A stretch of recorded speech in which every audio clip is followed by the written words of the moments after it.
जैसे कि आप सभी जानते हैं, सच की हमेशा जीत होती है और हमारी एक छोटी सी प्रयास आप तक बड़ी खबर पहुंचाती है। तो स्वागत करते हैं आप सभी का STS न्यूज़ चैनल पर। आगे बढ़ने से पहले आप इस वीडियो को लाइक और चैनल को सब्सक्राइब जरूर कर ले और साथ में बेल आइकन भी प्रेस कर ले। चलिए बढ़ते हैं खबरों की ओर।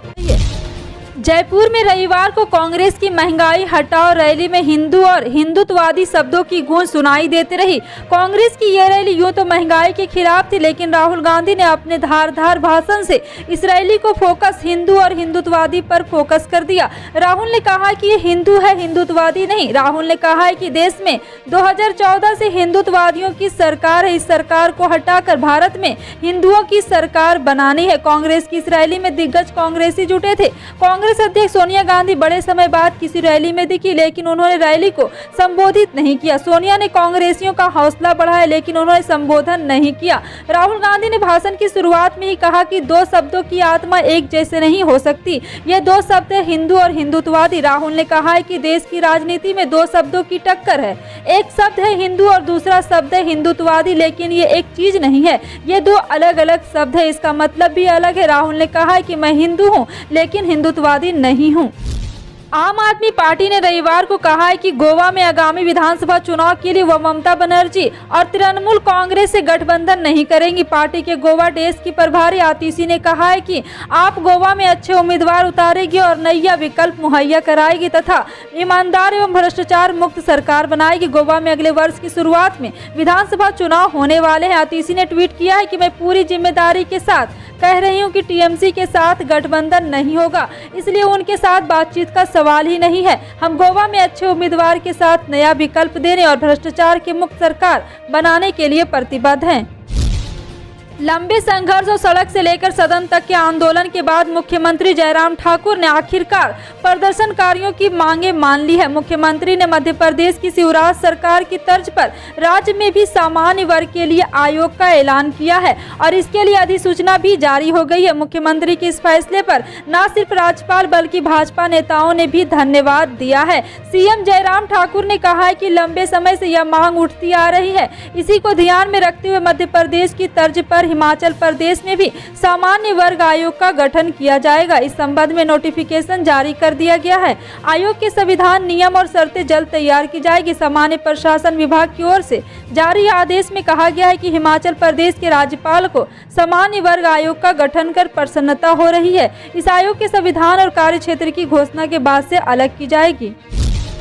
कर्नाटक के मुख्यमंत्री बसवराज बोम्मई ने रविवार को संकेत दिया है कि धर्मांतरण विरोधी विधेयक के मसौदे को राज्य कैबिनेट से अनुमति मिलने के बाद इसे बेलगावी में विधानसभा के आगामी शीत सत्र के दौरान पेश किया जा सकता है। विधानसभा की इस सत्र की शुरुआत 13 दिसंबर से होने वाली और इस दौरान कैबिनेट की बैठक आयोजित हो सकती है। मुख्यमंत्री ने कहा कि बड़ी संख्या में लोग धर्म परिवर्तन पर प्रतिबद्ध चाहते हैं, इसे लेकर मसौदा विधेयक की विधि विभाग की ओर से समीक्षा की जा रही है। समीक्षा पूरी होने के बाद कैबिनेट बैठक में इसकी घोषणा की जाएगी। उन्होंने कहा कि विधि विभाग की ओर से प्रस्तावित मसौदा नियम को मंजूरी मिल सकती है और इसे चर्चा के लिए भी लाया जा सकता है। बोम्मई ने दावा किया है कि धर्म परिवर्तन समाज के लिए ठीक नहीं और कहा है कि कमजोर लोगों को इसका शिकार नहीं होना चाहिए कि हमारा सरकार लोगों की समस्याएं से बचाने के लिए धर्म परिवर्तन पर रोक लगाने का उद्देश्य से एक नया कानून लाने का प्रयास कर रही है। उन्होंने कहा कि हिंदू, ईसाई, मुसलमान और सिख लोगों को संविधान ने पहचान दी है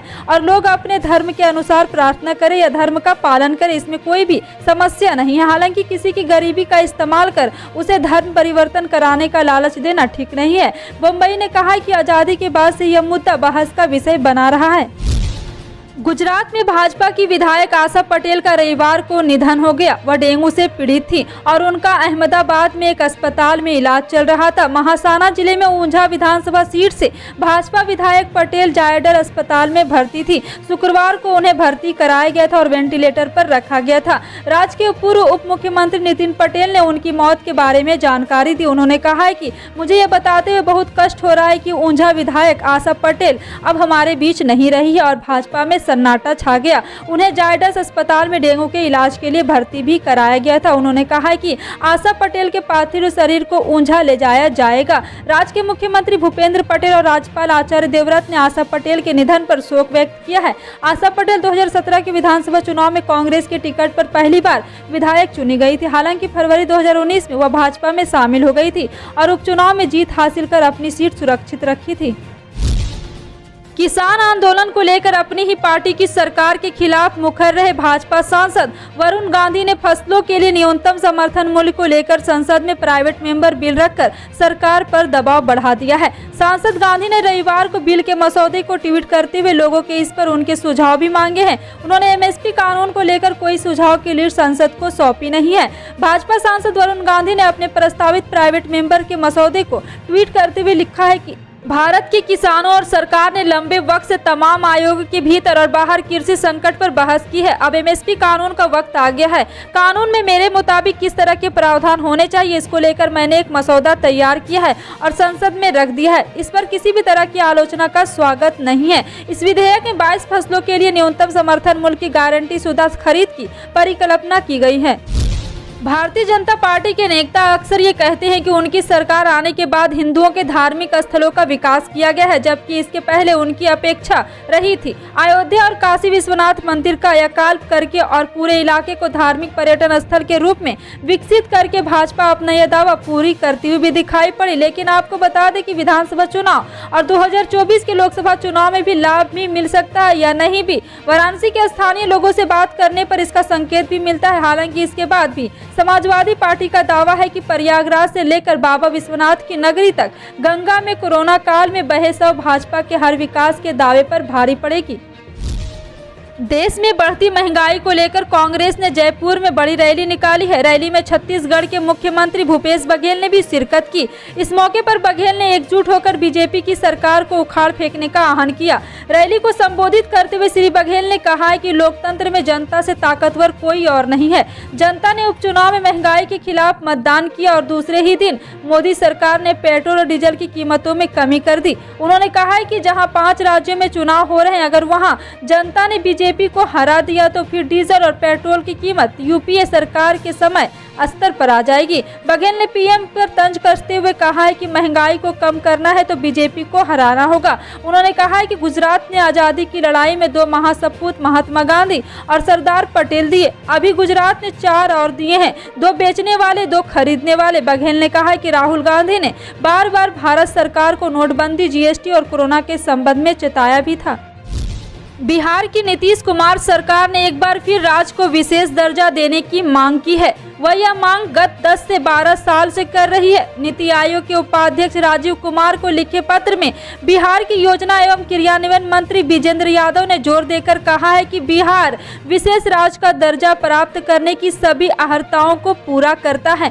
मंत्री ने नीति आयोग को इस मुद्दे को हाल ही में आई रिपोर्ट में बिहार के बहुआयामी गरीबी सूचकांक में देश के सबसे निचले पायदान पर होने के साथ जोड़कर देखने की मांग की है। इस रिपोर्ट का इस्तेमाल विपक्ष नीतीश कुमार के मुख्यमंत्री बनने के बाद राज्य का तीव्र विकास के दावे को खारिज करने के लिए कर रहा है। अपने पत्र में मंत्री ने स्वीकार किया है कि बिहार प्रति व्यक्ति आय, जीवनोपायन और सुगमता, मानव विकास जैसे सूचकांक में राष्ट्रीय औसत से नीचे है। जी हां, आपको बता दें कि मंत्री ने शिकायत की है कि केंद्र की सार्वजनिक उपक्रम इकाइयों की बिहार में स्थापना करने पहल में कमी कर रही है, जो राज्य में औद्योगिक विकास और तकनीकी शिक्षा को बढ़ावा दे सकता है। यादव ने दावा किया है कि भौगोलिक परिस्थिति और इतिहास के बावजूद राज्य ने गत 15 साल में तेजी से विकास कर गति दर्ज की है और न्याय के साथ विकास की उपलब्धि प्राप्त की है और यहां पर अब बिहार को विशेष राज्य का दर्जा मिलना चाहिए।